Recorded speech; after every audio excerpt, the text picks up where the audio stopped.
சேலம் மாவட்டம் என்று சொன்னாலே பாட்டாளி மக்கள் கட்சியுடைய கோட்டை இது.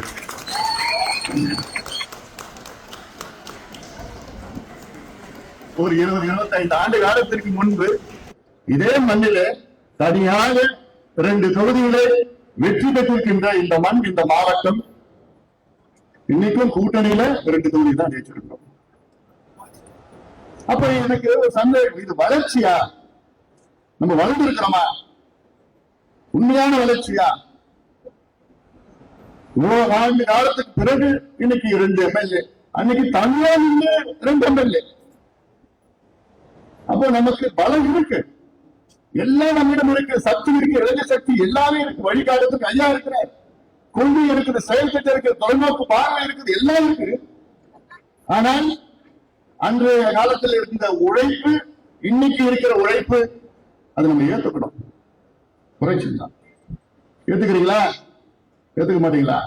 ஏத்துதான். அன்னைக்கு எந்த எதிர்பார்ப்பும் கிடையாது. ஐயா சொல்லிட்டாரு, நான் போய் குதிக்கணும், குதிச்சுட்டேன், களத்துல இறங்கணும். இன்னைக்கு போன் வச்சுட்டான், கிராமத்துக்கு போறது கிடையாது, ஒன்றிய செயலாளர் போறது கிடையாது, மாவட்ட செயலாளர். இது நான் பொதுவா இங்க மட்டும் சொல்லல, ஏன்னா நம்மளுடைய இலக்கு வச்சிருக்கிறோம். இன்னைக்கு தமிழ்நாட்டில் யாரை போய் கேளுங்க, பொதுவானவங்க கேளுங்க, பாட்டாளி மக்கள் கட்சியா? அதுதான் சிறந்த கட்சி. நல்ல கொள்கை வச்சிருக்கிறாங்க, நல்ல கோட்பாடு, தொலைநோக்கு பார்வை, தொலைநோக்கு சிந்தனை, தினம் ஐயாவுடைய அறிக்கை, தினம் போராட்டங்கள், இதுதான் சிறந்த கட்சி என்று யாரும் கேட்டாலும் சொல்லுவாங்க. ஆனால் அந்த களத்துல இந்த செய்திகளை நீங்க போய் சேர்க்கிறீங்களா? இல்ல. சேர்த்தா போதும். கடந்த நாடாளுமன்ற தேர்தல் கடந்த ஆண்டு நடந்தது. எனக்கெல்லாம் எவ்வளவு பெரிய வருத்தம். 1,20,000 இந்த தொகுதி, நாடாளுமன்ற தொகுதியில் 6 சட்டமன்ற தொகுதிகள் இருக்கிறது. இந்த 6 சட்டமன்ற தொகுதியில நம்ம 4 தொகுதிகள் இதற்கு முன்பு சட்டமன்ற உறுப்பினர்களாக வெற்றி பெற்றோம். 6ல 4 எம்எல்ஏ நம்ம அந்த தொகுதியில் இருந்தோம். ஆனா நம்ம கிடைச்சது எவ்வளவு வாக்குகள்? சொற்ப வாக்குகள். சரி, திமுக 500 ரூபாய் கொடுத்தா, அண்ணா திமுக 500 ரூபாய் கொடுத்தா, ஆனாலும் நம்ம வாக்குகள், நம்முடைய உழைப்பு அது எங்க போச்சு? ஓமலூர் தொகுதியில நம்ம சட்டமன்ற உறுப்பினர் இருந்தோம், 52,000 வாக்குகள் தனியாக பெற்றோம். எடப்பாடி தொகுதியில் 55,000 வாக்குகள் அண்ணாதுரை போட்டிட்டப்போ தனியாக போட்டிட்டோம். எங்க போச்சு மீதி? அதெல்லாம் மீண்டும் வர வேண்டும், வர வைக்க வேண்டும். நீங்கள் அது உங்களுடைய கடமை, அது நடக்கும். எங்கேயும் போல வாக்குலாம் எங்கேயும் போல இருக்கு. இன்னும் 10 மாதம் தேர்தலுக்கு, சட்டமன்ற தேர்தலுக்கு இருக்கு. 10 மாதத்துல நீங்க களத்துல இறங்குங்க, செயல் திட்டம் இருக்கு, களத்துல இறங்குங்க. நேரா நம்ம போன்று, உங்களை போன்று யாராலும் உழைக்க முடியாது. ஆனா இப்ப ஏதோ ஒரு கோயில் அப்படி இப்படின்னு ஒன்று மைண்ட் கொஞ்சம் எல்லாம் கிளியர் ஆயிட்டு நினைக்கிறேன். களத்துல இறங்கு. ஏன்னா நம்ம கட்சிக்கு ஒரு மிகப்பெரிய சொத்து யாருன்னா என் தம்பிகளும் என் தங்கைகளும் தான் மிகப்பெரிய சொத்து. எந்த கட்சிக்கும் இந்த சொத்து கிடையாது, எந்த கட்சிக்கும் கிடையாது. என் தம்பிகளும் என் தங்கைகளும் எந்த எதிர்பார்ப்பும் இல்லை. அவங்களுக்கு சொல்லிட்டாருமா, ஐயா சொல்லிட்டாருமா, அவ்வளவுதான். எந்த இது வேணாம் அது வேணாம், அவனுக்கு உள்ள மனசுக்குள்ள அப்படியே அது வெறி இன்னும் 10 மாதத்துல நான் பார்க்கணும். சேலம் மாவட்டம் தமிழ்நாட்டின் முதன்மை மாவட்டம். இந்த தேர்தல்ல நம்ம எல்லா இடத்துலயும் நம்ம வெற்றி பெற முடியும். ஒரு சில பேர் கூட்டணி கூட்டணி கூட்டணி, அந்த அளவுக்கு இந்த தொகுதியில், இந்த மாவட்டம் தனியாக வெற்றி பெற்ற தொகுதி கூட்டணி இருக்கு இல்ல, அதை பற்றி நீங்க நினைக்க வேண்டாம். தனியா போட்டிட்டோம்னா சேலம் இந்த மாவட்டத்தில் 11 தொகுதியில 8 தொகுதிகள் நாம் வெற்றி பெறணும். தனியா போட்டியிட்டா வெற்றி பெறுகின்ற வரை அந்த அளவுக்கு. ஏன்னா இந்த தொகுதி, இந்த மாவட்டம் நமக்கு 10 தொகுதிகள் கொடுத்திருக்கு. பாட்டாளி கட்சியில அதிக எம்எல்ஏக்கள் கொடுத்த மாவட்டம் எந்த மாவட்டம்? சேலம் மாவட்டம். இந்த மாவட்டம் நம்ம மாவட்டம். இதே போன்று நம்ம இந்த மாவட்டத்துக்கு எவ்வளவு மக்கள் ஐயா செஞ்சிருக்கிறார். மேட்டூர் உபரிநீர் திட்டம் முதல் சொன்னது ஐயா தான். தண்ணி வீணா போதியா, கடல்ல போதியா, அந்த தண்ணி வீணா போற தண்ணி இந்த மாவட்டத்துக்கு திருப்பி விடுங்க. முதல் ஐயா சொன்னதான். 50,000 விவசாயிகளை வைத்து இங்க சேலத்துல எவ்வளவு பெரிய ஒரு போராட்டத்தை ஐயா நடத்தினார். 50,000 விவசாயிகள். அன்றைய முதலமைச்சர் கலைஞர் அதை பார்த்துட்டு இவ்வளவு பேர் வந்துட்டாங்களா, சரி ஒரு அறிவிப்பு வச்சு, சும்மா கசா பணமா அறிவிப்பு 3000 கோடியில இந்த மேட்டூர் உபரி திட்டம் சேலத்தில் நிறைவேற்றப்படும். இதுவரைக்கும் கலைஞர் அப்போ கலைஞர் 3 முறை அறிவிச்சார், ஜெயலலிதா 2 முறை அறிவிச்சார். திட்டம் எடப்பாடி அவர்கள் ஆட்சி காலத்துல 500 கோடி ரூபாயில அங்க ஒரு ஏதோ கொஞ்சம் கிராமத்துக்கு தண்ணி எடுத்துட்டு போயிருக்கிறாங்க. நம்ம நோக்கம் என்ன, தலைவாசல் வரைக்கும் 11 தொகுதியில போகணும். சரபங்கா நதியில இணைக்கிறது, திருமணி முத்தாறுல இணைக்கிறது, வசிஷ்ட நதியில இணைக்கிறது, இதெல்லாம் இணைச்சு எல்லாம் ஏரி குளங்களை நிரப்பணும். எல்லாத்தோட பனமரத்துப்பட்டி ஏரி ஒரு டிஎம்சி தண்ணி கொள்ளப்பட்ட ஏரி. சேலம் மாவட்டம் சேலம் மாநகரத்துல மக்களுக்கு ஓராண்டு தேவை எவ்வளவுன்னா 1 டிஎம்சி தண்ணி. அந்த 1 டிஎம்சி தண்ணி கொள்ளளவு கொண்ட பனமரத்துப்பட்டி ஏரி நீங்க போய் பாருங்க. நானும் போய் பார்த்தேன். பொட்டல் கால வேலிக்காத்தா கருவேலம் சீமகருவேலம் அதை கூட தூர்வாரி சுத்தப்படுத்த துப்பில்லாத ஆட்சி தான் இங்க நடந்தது. துப்பு கிடையாது ஆட்சி. திட்டம் சாதாரண திட்டம் நம்ம கிட்ட இருக்கியா, நம்ம கிட்ட வரம் இருக்கு, இயற்கை கொடுத்த வரம், அதை பாதுகாக்க முடியாத துப்பு இல்லாத ஆட்சி. இன்னைக்கு முதலமைச்சர் விழுப்புரத்துல தியாகிகள் மணிமண்டபம் திறக்கிறார். திறக்கட்டும். எந்த தியாகிகள்?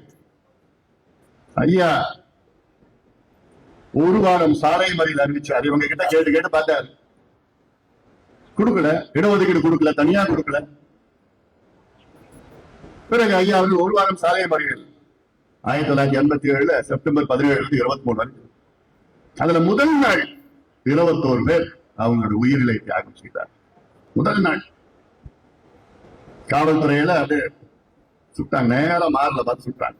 அது இன்னைக்கு வரைக்கும் அதை பத்தி கேட்கறதுக்கு ஒரு கட்சி கூட துப்பு கிடையாது, ஒரு இயக்கம் கூட வாய திறக்கல. இன்னைக்கு வரைக்கும் ஒரு கண்டிப்பு ஒண்ணு கிடையாது. அப்படிப்பட்ட தியாகிகளுக்கு இன்னைக்கு மணிமண்டபம் கட்டுறாங்க, கட்டுங்க.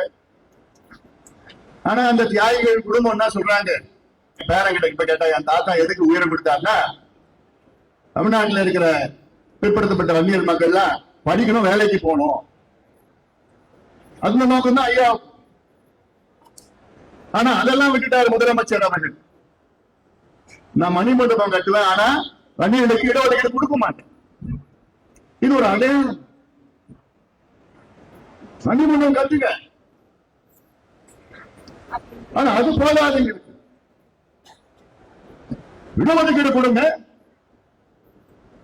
உங்களுக்கு அதிகாரம் இருக்கிறது, எல்லா அதிகாரம் உங்களுக்கு கையெழுத்து போட்டா போதும். இங்க கொடுக்க முடியாத ஒரு முதலமைச்சர். ஆனா நான் சொல்றேன், தமிழ்நாடு வரலாற்றில் வன்னியர்களுக்கு துரோகம் செய்த, இன்னும் சொல்ல போனா வன்னியர்களுக்கு அதிக துரோகம் செய்த முதலமைச்சர் யார் என்று சொன்னால் வரலாற்றிலே அது மு.க. ஸ்டாலின் அவர்கள் தான் சொல்வார்கள். இது நான் சொன்னது சாதாரண வார்த்தை கிடையாது. ஏன்னா எம்ஜிஆர் கூட ஐயாவுக்கு நேரம் கொடுக்கல, ஆனா அது அவருக்கு தெரியாது. அதன் பிறகு எப்படியும் ஐயாவை சந்தித்த நேரத்துல எம்ஜிஆர் அவர்கள் ஐயா கிட்ட, ஐயா வந்து எம்ஜிஆர் அவர்கிட்ட பார்த்து பேசி, இந்த சமுதாயம் பின்தங்கி இருக்கு, இவ்வளவு வரலாறு எல்லாம் ஐயா பேசின பிறகு, ஐயோ எனக்கு தெரியாம போச்சு டாக்டர், இப்படி இருக்கிறா, இவ்வளவு மோசமா இருக்கா, யாருமே சொல்லல என்கிட்ட. அங்க 2 அமைச்சர்கள் பாக்கிறதுல நின்றுட்டு இருந்தாங்க, அவங்களை பிடிச்சி திட்டுன்னு திட்டி விட்டார். பேரை சொல்ல விரும்பல நான். அந்த 2 அமைச்சர்கள் திட்டு, என்ன நினைச்சிட்டு இருக்கீங்க, இவ்வளவு சொல்லிட்டு இருக்காரு, இவ்வளவு காலமா எனக்கு ஏன் தெரியாம போச்சு.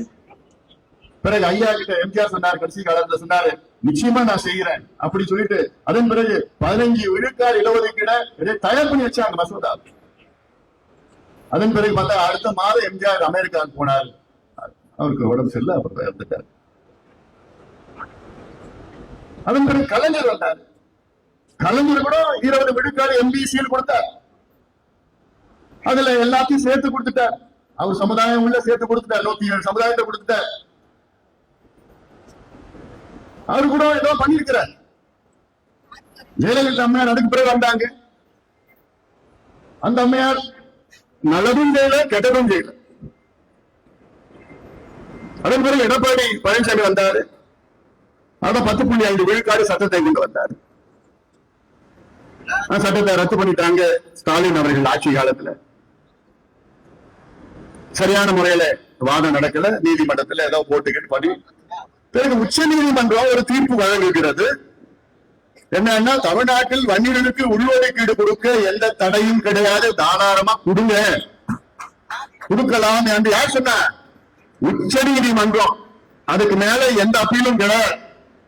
உச்ச நீதிமன்றம் சொல்லுது, தமிழ்நாட்டில் வன்னியர்களுக்கு உள்ஒதுக்கீடு கொடுக்கலாம், நியாயப்படுத்தி கொடுங்க, தரவுகள் சேகரிச்சு நியாயப்படுத்தி கொடுங்க, அவ்வளவுதான். இப்படி உச்ச நீதிமன்றம் சொல்லி 3 வருஷம் ஆகுது. ஆனா மு.க. ஸ்டாலின் அவர்களுக்கு கொடுக்கறதுக்கு மனசு இல்லை. ஆனா அதுல முதல் வருஷம் நானும் ஐயாவும் ஸ்டாலின் அவர்களை, முதலமைச்சர் அவர்களை ஐயாவுடன் 3 முறை தனியா போய் சந்திச்சார். நான் சந்திச்சேன், நம்முடைய ஜி.கே. மணி அவர்கள் எல்லாம் சந்திச்சாங்க, குழுவெல்லாம் போய் எத்தனையோ முறை சந்திச்சு. ஒவ்வொரு முறையும் முதலமைச்சர் ஸ்டாலின் அவர்கள் நிச்சயமா நான் செய்யறேன்னு சொல்லியே நம்பிக்கை ஊட்டினார். ஐயாவுக்கும் எங்களுக்கும் நம்பிக்கை ஊட்டினார். நிச்சயமா செய்யறேன். ஒரு முறை என்னன்னு சொன்னாரு, ஏன் அசம்பிளியில ஸ்பெஷல் செஷன் வச்சுக்கிட்டு நான் கொடுக்குறேன், அந்த அளவுக்கு சொன்னார். சரி, எங்களுக்கு கொடுப்பாரு நம்பிக்கை. அப்புறம் பார்த்தா 2 ஆண்டுகளுக்கு பிறகு பார்த்தா அது பண்ண முடியாதுங்க, அது செய்ய முடியாதுங்க, அது மத்திய அரசு செய்யணுங்க. இந்த 2 ஆண்டு காலம் என்ன மாற்றம் வந்தது அவருக்கு? என்ன, இந்த மக்கள் முன்னேறக்கூடாது, இந்த மக்கள் படிக்காம, கல்வி அறிவு இல்லாம, மதுவுக்கு, குடிக்கும், போதைக்கு அடிமையாகி அப்படியே இருக்கணும், முன்னேறக்கூடாது. அப்பதான் இவங்களுக்கு ஓட்டு போடுவாங்க, இவங்க ஓட்டு வங்கி. அந்த ஒரே காரணத்துக்காகத்தான் இன்னைக்கு ஸ்டாலின் அவர்கள் அதிகாரம் இருந்தும், தரவுகள் இருந்தும், உச்சநீதி வழக்கு தீர்ப்புகள் இருந்தும், எல்லாம் இருந்தும் மனசு இல்லை, கொடுக்கிறது மனசு இல்லை. இந்த மக்கள் படிச்சுடுவாங்க, படிச்சா முன்னுக்கு வந்துடுவாங்க, ஓட்டு போட மாட்டாங்க. ஒரே காரணம் தான். நான் கேட்கிறேன், உங்களுக்கு மத்திய அரசு அந்த கணக்கு எடுத்து, இல்ல மத்திய அரசு செஞ்சாதான் நீங்க கொடுக்க முடியும்னா, நீங்க மத்திய அரசுக்கு ஒரு கடிதம் எழுதி பாருங்க. என்ன கடிதம் எழுதுங்க? மத்திய அரசு கிட்ட போயிட்டு 20 விழுக்காடு எம்பிசியை மறுசீரமைப்பு செய்ய நாங்கள் திட்டமிட்டிருக்கின்றோம், உள்ஒதுக்கீடு கொடுக்க திட்டமிட்டிருக்கின்றோம், அது செய்வதற்கு எங்களுக்கு அதிகாரம் இருக்கிறதா என்று ஒரு கடிதம் எழுதுங்க. என்ன எழுதியிருக்கலாம்ல? மத்திய அரசு முடியுமா முடியாதான்னு சொல்லுவாங்களே, அதெல்லாம் பண்ண மாட்டேன், அதெல்லாம் செய்யறது கிடையாது. நாங்க மணிமண்டபம் கட்டுறோம், அந்த தியாகிகளை வர வச்சு அவங்க கிட்ட சொல்லி 2 நாளா ட்ரைனிங் நடக்குது. அவங்களுக்கு 21 தியாகி குடும்பத்தை 2 நாள் மணி இந்த தாசில்தார்லாம் கூட்டிட்டு போயிட்டாங்க. கூட்டிட்டு போய் அங்க உட்கார வச்சு, நீங்க இப்படி சொல்லணுங்க, கலைஞர் செஞ்சாரு சொல்லணும், ஸ்டாலின் செஞ்சாரு சொல்லணும், இப்படி சொல்ல வீடியோ எல்லாம் எடுத்துட்டு இருந்தாங்க. யாரு சொன்னாலும் என்ன, அதற்கு இந்த 20 விழுக்காடு இடஒதுக்கீடு கிடைச்சதுக்கு காரணம் ஒரே ஒரு நபர், மருத்துவர் ஐயா அவர்கள் தான், நம்முடைய ஐயா அவர்கள். எத்தனை பேர் என்ன சொன்னாலும். அதனால இதெல்லாம் வரலாற்றில் இருக்கும், நல்லா பேச போறாங்க. இதெல்லாம் இன்னைக்கு மட்டும் நம்முடைய அண்ணன் வீரபாண்டியார் இருந்திருந்தாருன்னா இன்னைக்கு 10% நம்ம கிடைச்சிருக்கோம். ஏன்னா அவர் எப்படியாவது ஸ்டாலின் அவரிடம் போட்டு சண்டை போட்டு போராடி எப்படியாவது வாங்கி கொடுத்திருப்பாரு. ஏன்னா அவருக்கு தெரியும், உணர்வு பூர்வமா சமுதாயத்தினுடைய பலத்தை பத்தி தெரியும், பலவீனத்தை பத்தி தெரியும். அதனால அதெல்லாம் இன்னைக்கு, ஆனா இன்னைக்கு அவர் இல்ல, நம்ம மத்தியில இல்ல. இருந்திருந்தாரா நிச்சயமா எப்படியாவது போய் சண்டை போட்டு இன்னைக்கு யாரும் இல்ல, உள்ள கேள்வி கேட்கறதுக்கு யாரும் இல்ல. நம்ம சார்பில் உள்ள போய் திமுக கேள்வி கேட்கறது கூட யாரும் கிடையாதுங்க. அந்த சூழல் தான் வந்துருச்சு இன்னைக்கு. இன்னொரு 10 மாசம் அவ்வளவுதான், பொறுத்துட்டு இருங்க. 10 மாசத்துல இவருக்கு ஒரு பண்ணவும் போறது கிடையாது. பாத்துடலாம், எல்லாம் பாத்துக்கலாம். சேலம் மாவட்டத்துல எவ்வளவு ரயில்வே கோட்டம் ஐயா, அதாவது நம்முடைய ரயில்வே துறை அமைச்சர் அரங்க வேண்டு அப்ப இருந்த, அப்போ எவ்வளவு சேலம் ரயில்வே கோட்டம் வந்து இந்த பகுதி, இந்த டிவிஷன் வந்து பால்காட்ல இருந்து, கேரளாவில இருந்தது.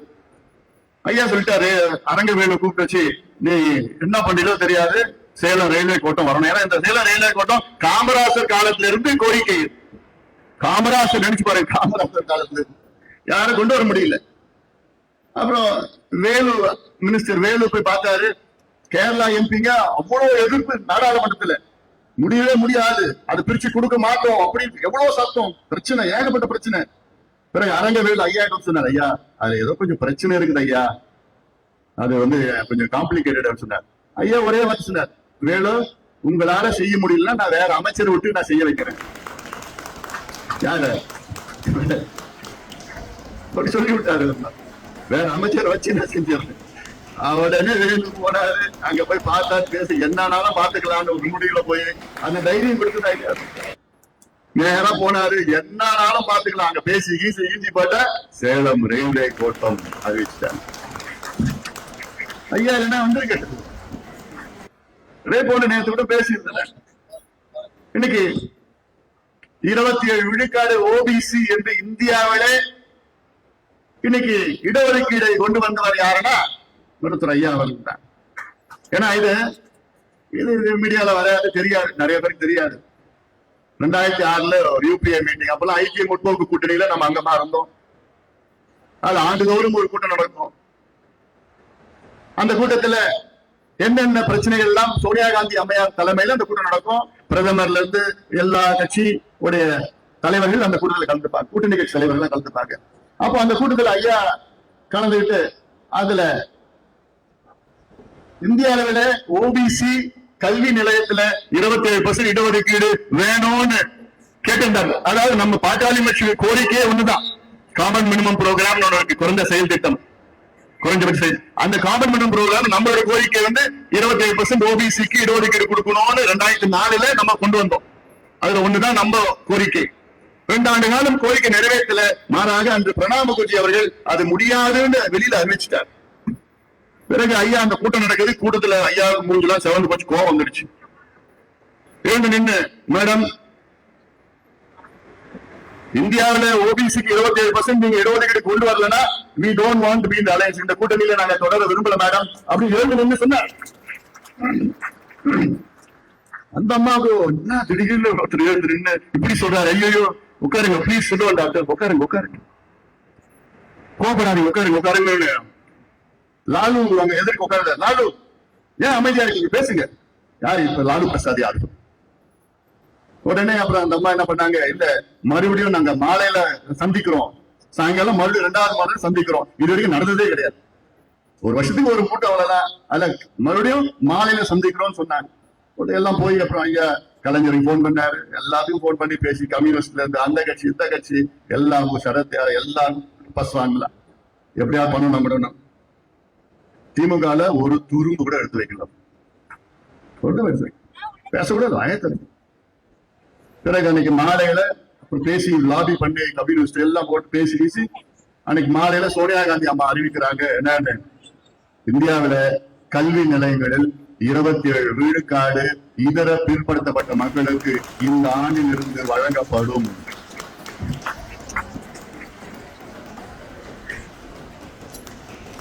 அன்னைக்கு ஐயா அந்த கூட்டத்துல இல்ல, கலந்துக்கலனா இன்னைக்கு வரைக்கும் அது கிடைக்காது. இன்னைக்கு வரைக்கும் அது கிடைச்சிருக்காது, எனக்கு தெரியும். அது பிறகு யார் வந்தா என்ன வந்தாலும் வந்திருக்காது. அந்த மனநிலையில யாரும் இல்லை, கொடுக்கறது நிலையில இல்லை. இதெல்லாம் எவ்வளவு ஐயா பாட்டாளி கட்சி இந்தியாவுக்கும் தமிழ்நாடுக்கு இடஒதுக்கீடுன்னு சொன்னா அதை பத்தி பேசுறது 2-3 மணி நேரம் ஆகும். இந்தியாவோட 6 இடஒதுக்கீடு கொண்டு வந்தது யாருன்னா ஐயா தான். இது வரைக்கும் இன்னைக்கு இருக்கிற தலைவர்கள், இந்தியாவில் இருக்கிற தலைவர்கள்ல ஒருத்தர் கூட ஒரு இடஒதுக்கீடு கொண்டு வரல. இன்னைக்கு இருக்கிற தலைவர்கள், இன்னைக்கு வாழ்ந்து கொண்டு இருக்கிற தலைவர்கள் ஒரு நபரு கூட ஒரு இடஒதுக்கீடு வாங்கி தந்தது கிடையாது இந்தியாவில். சமீபத்துல ராணிப்பேட்டை மாவட்டம் நெமிலி ஒன்றியம் நெல்வாய் கிராமம், இங்க 2 பிள்ளைங்க பெட்ரோல் ஊத்தி கொளுத்தப்பட்டார்கள். திருமால்பூர் அங்க இருக்கிற பக்கத்து கிராமத்துக்கும் இவங்களுக்கும் தொடர்ந்து சண்டை. 2 தம்பிங்க, பாட்டாளி மக்கள் கட்சியை சார்ந்த 2 தம்பிங்க, அதாவது பெட்ரோல் ஊத்தி கொளுத்துறது எவ்வளவு பெரிய ஒரு கொடூரம், ஒரு வன்மம். அப்படி செஞ்சிருக்கிறாங்க. இது ஒரு செய்தியா கூட வரல, எந்த தொலைக்காட்சியிலையும் எந்த பேப்பர்லயும். செய்தியா போறதுக்குள்ள தமிழ்நாட்டு ஊடகத்துறையில வந்துட்டு மனசுல ஈரம் கிடையாது. அதுல ஒரு தம்பி இறந்துட்டான். அந்த இறந்த செய்தி யாராவது போட்டாங்களா? எந்த மீடியால வந்துச்சா? ஒருத்தர பெட்ரோல் ஊத்தி கொடுத்து இறந்து இருக்கிறான், செய்தி போறத கூடமா உங்களுக்கு எல்லாம் ஈரம் இந்த மனசுல? ஏங்க இவங்க 2 பேரும் பாட்டாளி மிகச்சி சார்ந்தவங்க. இதுவே மாறி அந்த சம்பவம் நடந்ததுன்னா நினைச்சு பாருங்க என்ன நடக்கும். இந்தியா முழுவதும் உங்களுக்கு கொதிக்கும். எப்படி பண்ணிட்டான், அப்படி பண்ணிட்டான், இப்படி ஆயிடுச்சு, அப்படி ஆயிடுச்சு. அப்ப என்னையா எங்க உயிர்லாம் ஒண்ணுமே இல்லையாயா? எங்க உயிருக்கு விலை இல்லையா? ஒண்ணு இல்லையாயா? என்ன கூட தர்மம், கூட நியாயம்? அதுல என்னுடைய முதல் கவலை என்ன, அன்னைக்கு ஏதாவது பிரச்சனை ஆயிட போதும், இங்க பிரச்சனை, அங்க கலவரம், அப்படி பண்ற போதுன்னு என்னுடைய முதல் கவலை. நான் நம்ம கட்சிக்காரன் பேசி எங்கேயோ பயனாளிகளா அமைதியா பிரச்சனை வேணாம் வேணாம் வேணாம். கடந்த காலம் போன்ற இருந்ததுன்னா எல்லாரும் வேற விதமா ஆயிட்டு இருக்கும். உங்களுக்கே தெரியும். ஆனா அதெல்லாம் நமக்கு வேண்டாம். ஐயா கஷ்டப்பட்டு வாங்கி கொடுக்க 20 ஓட்டு எம்பிசி இருக்கு. அதுல படிச்சு வேலைக்கு போனோம். அந்த தம்பிங்களுக்கு வழக்கு வேண்டாம். அதுதான் நாங்க இருக்கிறோம். இல்ல எங்களுக்கு அரசியல் ஆதாயத்துக்காக நீ இது பண்ணுடா அப்படி பண்ணுடான்னா 1 நிமிஷம் ஆகும். அதெல்லாம் நாங்க செய்ய மாட்டோம். 20 ஆண்டுகளுக்கு முன்பு தமிழ்நாடு, வட தமிழ்நாடு எப்படி இருந்தது தெரியல உங்களுக்குலாம். தினமும் பிரச்சனை, தினமும் கலவரம், தினமும் அங்க பிரச்சனை, இங்க எழுத முடியும்.